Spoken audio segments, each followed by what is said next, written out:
Vanasthalipuram Sahara estate వద్ద ఉద్రిక్తత నెలకొంది. ల్యాండ్ కేసులో భాగంగా పోలీసులు అక్కడికి మఫ్టీలో వచ్చారు. నల్గొండకు చెందిన రాజేష్ అనే వ్యక్తిని అరెస్ట్ చేశారు. అనంతరం కారులో తీసుకెళ్తుండగా స్థానికులు అడ్డుకున్నారు. విచారణ నిమిత్తం తీసుకెళ్తున్నామని పోలీసులు స్పష్టం చేశారు. వ్యవహారం వెనుక ఒక మంత్రి ప్రమేయం ఉందని రాజేష్ కుటుంబ సభ్యులు ఆరోపిస్తున్నారు.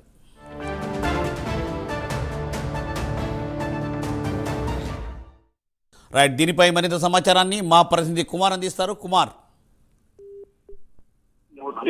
వనస్థలిపురంలోని ఏదైతే సహారా ఎస్టేట్ వద్ద నల్గొండకు చెందిన రాజేష్ అనే వ్యక్తిని ఒక ల్యాండ్ కేసు విషయంలోని మఫ్టీలో వచ్చి ఏదైతే నల్గొండ పోలీసులు అరెస్ట్ చేశారు. ఈ నేపథ్యంలో మఫ్టీలో వచ్చిన పోలీసులు తెలవక అక్కడ ఉన్న స్థానికులు కూడా ఏదైతే వాళ్ళనైతే అడ్డుకునే ప్రయత్నం అయితే చేశారు. ఈ నేపథ్యంలో అక్కడ ఉద్రిక్త వాతావరణం అయితే చోటు చేసుకుంది.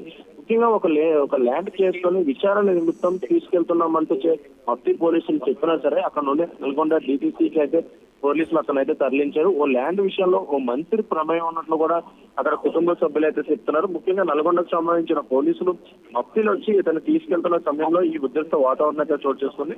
ముఖ్యంగా వీళ్ళు సివిల్లో ఉన్నారు కాబట్టి అసలు పోలీసులా లేదంటే బయట నుంచి కిడ్నాప్ చేస్తున్నారనే కోణంలో ప్రస్తుతం అక్కడ ఉన్న కుటుంబ సభ్యులు అందరూ అలాగే అక్కడ ఉన్న స్థానికులు కూడా వాళ్ళనైతే అడ్డుకునే ప్రయత్నం అయితే చేశారు. ఈ నేపథ్యంలోనే ప్రస్తుతం పోలీసులకి అలాగే అక్కడ ఉన్న స్థానికులు కూడా ఏదైతే వాగ్వాదం చోటు చేసుకోవడంతో కూడా అక్కడ ఉన్న వ్యక్తిని ప్రస్తుతం డిటిసి అయితే తరలించడం జరిగింది. Thank you Kumar, thanks for update.